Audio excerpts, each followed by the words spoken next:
Hey all you goobers, it's time to say howdy to your favorite undersea peanut, Captain Zach!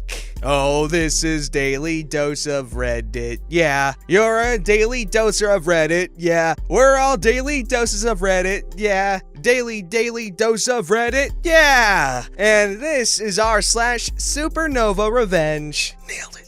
Alright, first story is called High School Athletics versus Broken Blood Vessels. Dramatis Personae. Oh god. Hannibal, myself, incompetent referee, entitled wrestler. Here, dear readers, another cont of my school years. I am in the end of grade 10, and the wrestling season is drawing to a close. We set the scene at the city championships, where the bronze medal qualifier is about to take place. Hannibal and entitled wrestler are fighting for the bronze medal of the 90 kilogram or 198-pound weight class. Both are in grade 10. The winner will not only get the medal, but the chance to advance to the regional competition held in a few weeks. Being very evenly pitched as the same height, weight, age, etc., I very slowly gain points on entitled wrestler. Then, with 30 seconds to spare, entitled wrestler pulls a reversal on the ground. To spare the details, the score at the end was 7 for Hannibal and 4 for entitled wrestler. However, incompetent referee was either a relative or an acquaintance. I never found out, but suspect. Incompetent referee says I'm pinned after the bell is rung, giving entitled wrestler the win. Even though I was ahead on points, wasn't pinned, and the timer had clearly run out, I am infuriated to the point of saying a profane word that rhymes with hockey puck. To which the incompetent referee tells me, "No swearing on the mat, young man," all the while enduring a self-righteous smile from both him and the entitled wrestler, who stole my victory. Nearly all of my self-control was needed, not to punch incompetent referee full power in the throat. I am livid for days, as my wrestling season has just ended. I then take the anger and lift weights very seriously from the end of city championships, April, until just before grade 11 season, November. If you have never lifted weights in anger, I highly recommend it. There's nothing quite as soothing as the healing power of hatred. I pushed the extra reps out knowing next year I would embarrass him every time our schools would duel. But the gods were even more generous than that, and so our revenge begins. Grade 11 preseason tournament has now started. A pooled tournament where each weight class is split into groups of 5 or 6, and everyone wrestles everyone else. Those who win all matches get a small medal. It's seen as a warm-up tournament to get used to the ensuing months of high competition. Entitled wrestler is in my pool. After the national anthem and the head referee welcoming and wishing good luck to all the competitors over the PA system, entitled wrestler approaches. He then says to me with the most arrogant smile he could muster, "Hey, you go to high school name, don't you? Yeah, I remember you.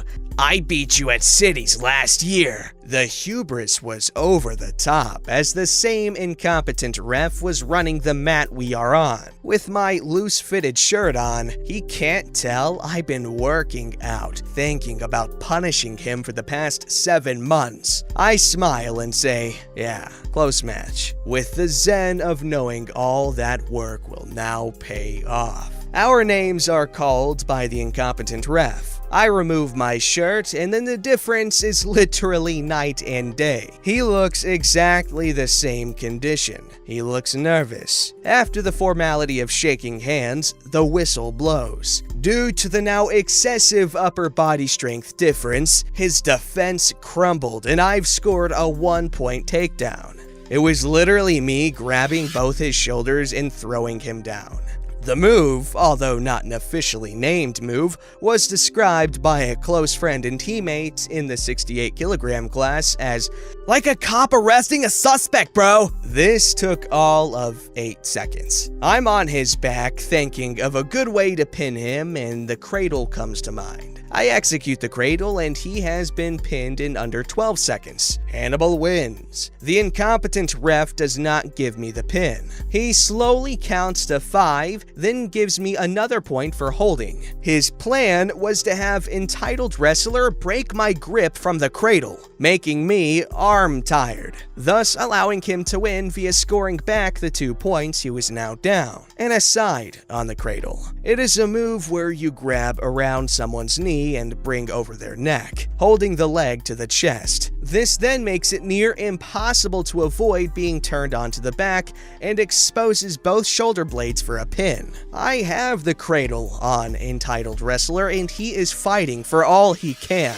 The incompetent ref is not going to give me the win. My mind switches gears once I mentally figure out the following. I hate this person. He stole my victory last year and he's trying that even now. How much can I hurt him? I start squeezing harder and harder. Like a boa or a python, I squeeze harder when he breathes out so he can never refill his lungs to full capacity. The incompetent ref does nothing, waiting for me to exhaust myself. Entitled wrestler turns red, then blue. I'm suffocating him with all my might. My workouts had taken me to the low end of the strength spectrum for grown men, and he was still an average teenager. A fully legal move is still devastating to the body when done full power, with a massive strength difference for a long time. After a good 50 to 60 seconds of suffocating entitled wrestler into said pretzel formation,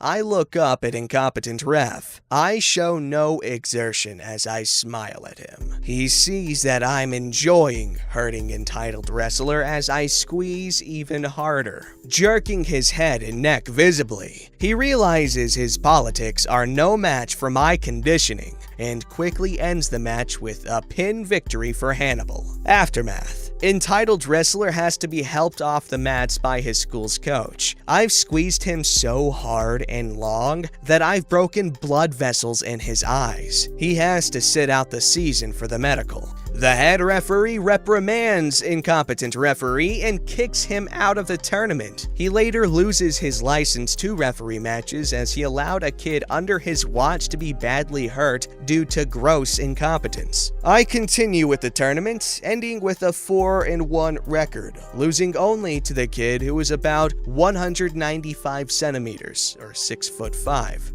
With his reach advantage, he was able to keep me from grabbing around his waist. Edits! A few commentators have had specific themes. I'll now address them. 1. Those saying that isn't how the rules of wrestling work is that this was the international rules freestyle, not American folk style. You only score per the move and nothing is given for ride time. You can hold the opponent with his shoulders past 90 degrees as long as you want, but only get 1 point for tilting past and another for holding for 5 seconds. No points are given for escapes or reversals. 2. It is possible to remain the same weight while packing on muscle and losing fat. At the end of grade 10, I weighed about 88 kilograms or 193 pounds with 28.5% body fat. Subcutaneous fat similar to that of a sumo practitioner.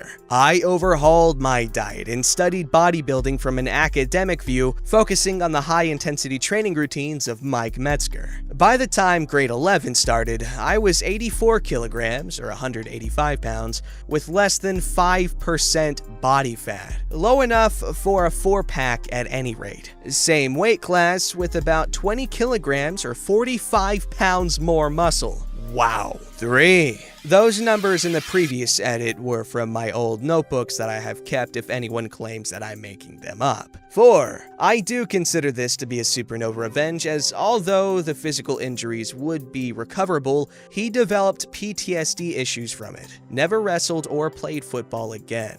5. My writing and thinking style is mostly due to me being on the autism spectrum with Asperger's syndrome. Based on the amount of positive feedback I've gotten, thank you very much to all my supporters. If you don't like it, you are in the minority. I thought it was written pretty well. I liked it, however, the beginning, I just unexpected. But wow. Yeah, this guy was out for blood. Like, do you realize the freaking dedication you'd have to go from 28% body fat to 5% in that short amount of time? That is ridiculous. And staying in the same weight range? Wow.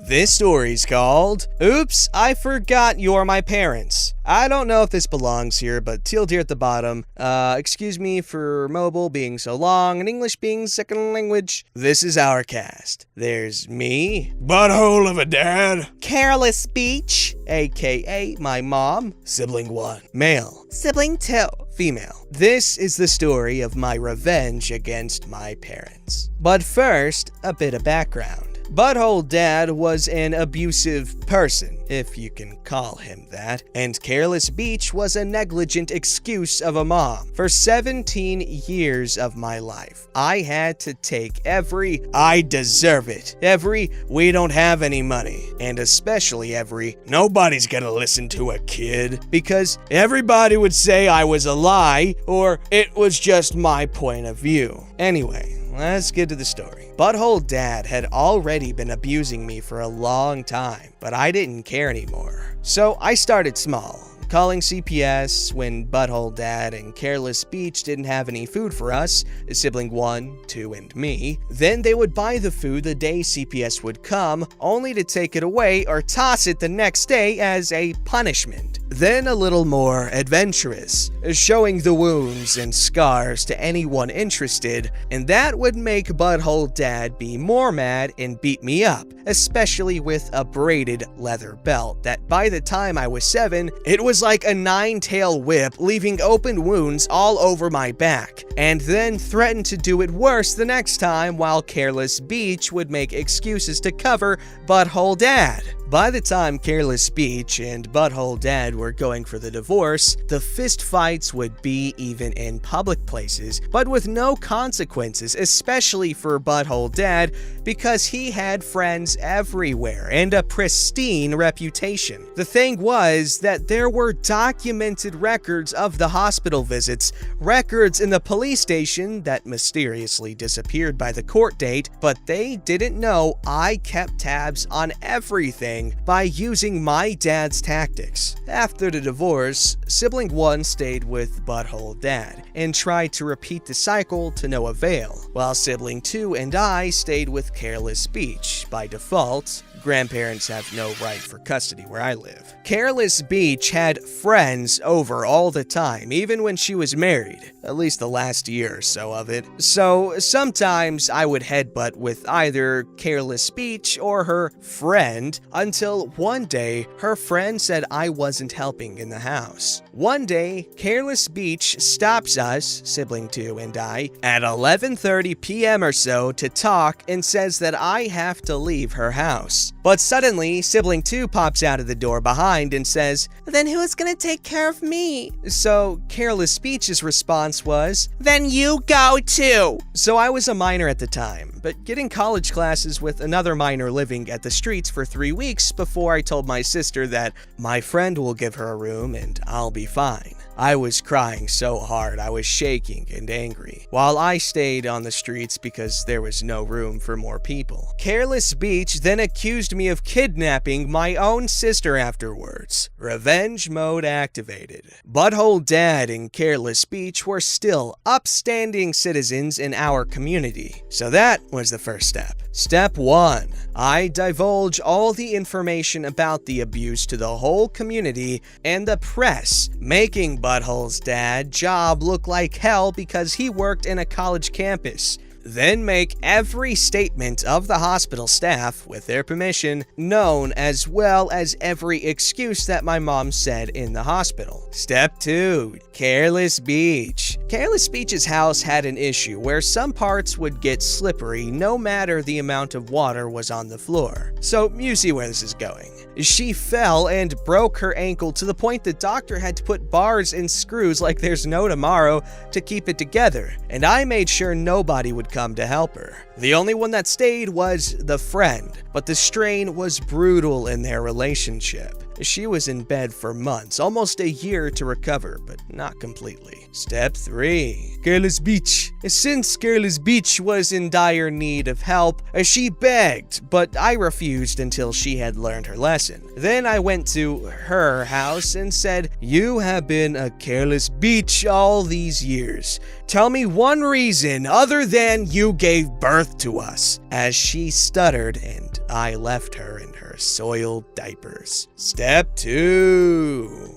Butthole Dad. Got all the girlfriends, and I let them know of how to get an order of protection, creating a history of domestic abuse and enough evidence to have a permanent one for us 3, siblings 1, 2, and me. Then create a report of drunk driving by documenting all the crashes in the bottles of beer and liquor in his house. Step 3, Butthole Dad. Revoked his license, which in turn causes issues in his job. Then let the job know the record I have of him, in which got him demoted and in probation. From then on, he was only able to work with men to avoid any lawsuits. Step 4, Butthole Dad. I spoke to the bank to let them know about the news and got Butthole Dad to stop renovation of the house, which then destroyed his credit. From then on, he really had no money for food with all his debt and even child support. I even got him arrested because he didn't want to pay child support to choosing Careless Beach. Even though we were kicked out of the house. Step 5, about all that. He developed severe depression and took sleep meds, but fell in the renovation area and couldn't shout to get help. I just saw him when sibling 2 wanted to see sibling 1 and just stared at him for a moment and then walked away, stating my dad was at the bar so nobody would look for him. He spent the whole night in the back of the house, the half renovation, filled with cuts, gashes, and a few bruises, I think. P.S. I don't have a grudge anymore, and the abuse was without limitations. He tried everything on me, and she didn't try to believe and see we were struggling. Wow, that was a dark story. I expected SupernovaRevenge to be bright and explosive, you know what I mean? Well, I'm glad that they're out of that situation, and they got what was coming to them. People really shouldn't have kids if they're gonna treat them like that. That's just horrible and cruel. You're gonna bring someone into this world just to make them hate it. Alright, so as we all know, that last story was pretty dark, and in case you haven't figured it out by now, even though I've said it multiple times, like, what are you doing, where's your brain, take it out of your butt with the rest of your head. I'm just teasing. I like to read a wholesome story at the end of every revenge video, if I can, if I remember, or if I can find them, because I have not found a reliable way to find good, happy stories. So you're welcome for the effort.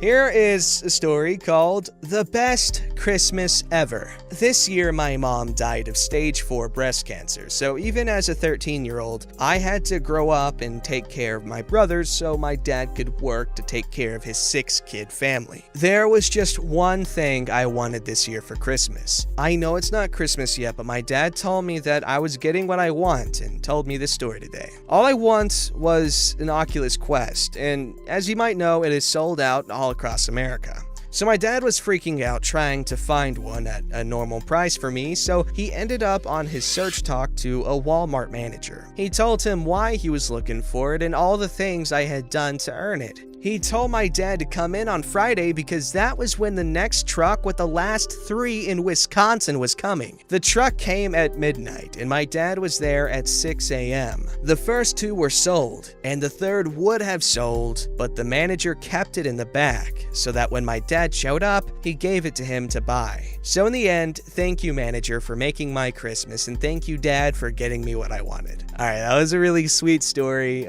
Christmas is great. It can do great things for people. It can make a hard time a little bit better because Christmas is a great way to show someone you love them a lot.